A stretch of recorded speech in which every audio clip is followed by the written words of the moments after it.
अगर आपके 580 नंबर आ रहे हैं, 590 नंबर आ रहे हैं, 550 आ रहे हैं, 520 आ रहे हैं, 540 आ रहे हैं, तो आपका सिलेक्शन नहीं होने के पीछे सिर्फ आप अकेले के जिम्मेदार नहीं हैं। आपको एक्स्ट्रा पेन लेना पड़ेगा। सबसे पहली बात, हम नीट 24 की तैयारी कर रहे हैं और नीट 23 हमने दिया था। अब बहुत सारे बच्चे परेशान है कि मेरा नहीं हुआ, मैंने बहुत मेहनत किया था, मैंने बहुत सेक्रीफाइस किया था सर, नोट्स भी बनाया था, सब कुछ किया था, लेकिन फिर भी मेरा सिलेक्शन नहीं हुआ। तो आपका सिलेक्शन नहीं होने के पीछे सिर्फ आप अकेले के जिम्मेदार नहीं हैं, सिर्फ आप अकेले के रिस्पॉन्सिबल नहीं। अगर आपका सिलेक्शन नहीं हुआ है तो बेटा ये एग्जाम ही ऐसा है जिसमें 21 लाख बच्चे फॉर्म भरते हैं और 10,000 ही सीट है। 20,000 ही मतलब पीछे के कॉलेजेस मिला के और कुछ प्राइवेट कॉलेजेस मिला के कितने 30,000 सीट है। तो 1% 2% बच्चे ही सिलेक्ट हो सकते हैं। अब मान लो जो टॉप 2% में आ रहा हो, टॉप 3% में आ रहा हो, उसका सिलेक्शन नहीं हुआ तो उसमें उसकी क्या गलती है? सीट इतने लिमिटेड है ना, इतना ज्यादा इंडिया में कंपटीशन है ना, ये भी कहीं ना कहीं रिस्पॉन्सिबल है। अगर आपका सिलेक्शन, अगर आपको इतना सेक्रीफाइस करने के बाद भी मेडिकल कॉलेज में एडमिशन नहीं मिल रहा है तो अगर आपके 580 नंबर आ रहे हैं, 590 नंबर आ रहे हैं, 550 आ रहे हैं, 520 आ रहे हैं, 540 आ रहे हैं, 560 आ रहे हैं, ये सारे जो नंबर है ना, 550, 560, 570, ये किन बच्चों के आते हैं? क्या इन्होंने अच्छे से पढ़ाई नहीं करी थी? बहुत अच्छे से पढ़ाई करी थी। क्या इन्होंने लेक्चर नोट्स नहीं बनाया था? बनाया था।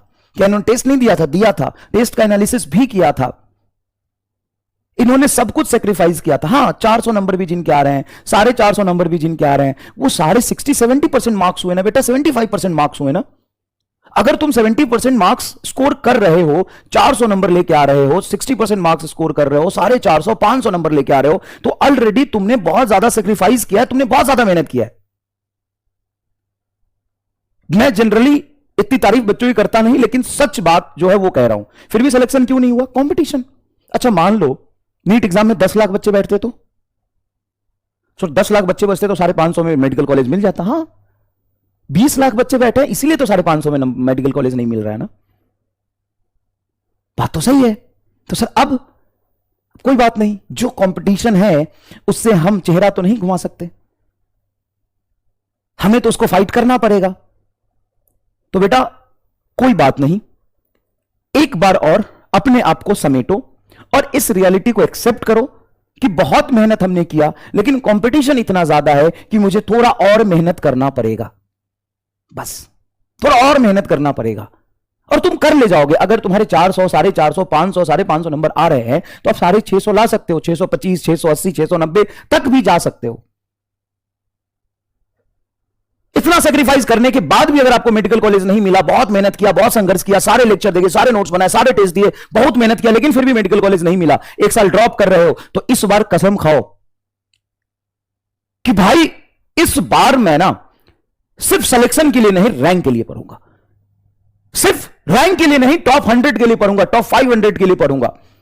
जितना मैंने पिछले साल मेहनत किया था ना, उसका 2 गुना मेहनत करके सारा जो कमी हो सकता है सब कुछ पूरा करके मेडिकल कॉलेज में जाऊंगा। इतनी मेहनत करूंगा ना, साहब इतनी मेहनत करूंगा ना कि भगवान ने ना सोची होगी कि एक इंसान इतनी भी मेहनत, इतना संघर्ष कर सकता है, इतना पेन ले सकता है।